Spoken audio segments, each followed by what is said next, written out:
मुसलमान को इंडिया की जीत से नाराज़गी थी और इस तरह से ये मामला बिगड़ा है। ये परसेप्शन चूँकि देश में बहुत सारे लोगों ने पहले से ही बना रखा है कि मुसलमान जो हैं वो देश विरोधी हैं। वो इंडिया की जीत के नाम पर मस्जिदों और धर्म स्थलों के बाहर सिर्फ शोर शराबा करना और नारा करना उनका काम था। सुतली बम मस्जिद पर फेंका गया। अब इसका इंडिया की जीत से क्या लेना देना था? हमारी मस्जिद न पाकिस्तान में है, न हमारे महल्ले बांग्लादेश में।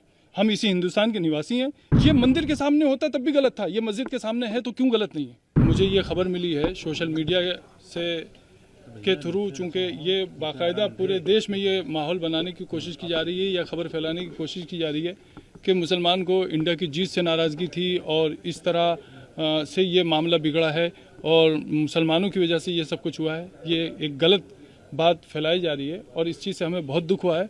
मुस्लिम कौम को या मुस्लिम समाज को इस तरह बदनाम करने की कोई ज़रूरत नहीं है। मुसलमान भी इसी देश के वासी हैं। ये परसेप्शन चूँकि देश में बहुत सारे लोगों ने पहले से ही बना रखा है कि मुसलमान जो हैं वो देश विरोधी हैं, और जबकि कहानी यहाँ पर जो शुरू हुई है वो इस तरह शुरू हुई है कि सबसे पहली चीज़ शासन प्रशासन से जिस तरह की चूक हुई है, उन चूकों के चलते यहाँ पर यह हादसा हुआ है। दोनों तरफ के लोगों से की सहमति, शासन की, प्रशासन की मौजूदगी में और बीचवानी में रहकर ये बात तय हुई थी कि जामा मस्जिद के इस रूट से किसी तरह का जुलूस नहीं निकलेगा। रात को जो जुलूस निकला उसकी पहली बात तो कोई परमिशन नहीं थी, उसकी कोई आगवानी करने वाला नहीं था। वो एक उपद्रवियों की भीड़ थी। वो इंडिया की जीत के नाम पर मस्जिदों और धर्म स्थलों के बाहर सिर्फ शोर शराबा करना और नारा करना उनका काम था। लोग नमाज से जब निकले हैं तो उस वक्त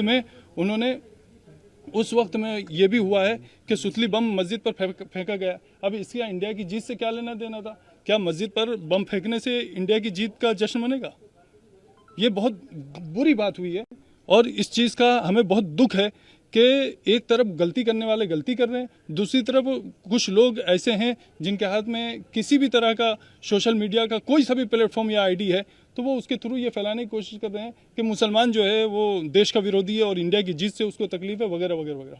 हम इस चीज़ से बहुत दुखी हैं और बहुत साफ साफ कहना चाहते हैं कि हमारी मस्जिद न पाकिस्तान में है, न हमारे महल्ले बांग्लादेश में। हम इसी हिंदुस्तान के निवासी हैं, इसी हिंदुस्तान में हम रहे हैं, इसी हिंदुस्तान में हम रहते हैं, इसी हिंदुस्तान के साथ हमारा रिश्ता है। इस तरह की बातें करना ये और फिर कुछ लोगों की तो मैं समझता हूँ कुछ लोगों की तो रोजी रोटी या नेतागिरी या उनका अपना जो भी प्रोफेशन है वो तो हिंदू मुस्लिम पर चल रहा है। तो उन लोगों के पास पद है या ओहदा है या पावर है, वो इस तरह की बात करते हैं, उनको शोभा नहीं देता।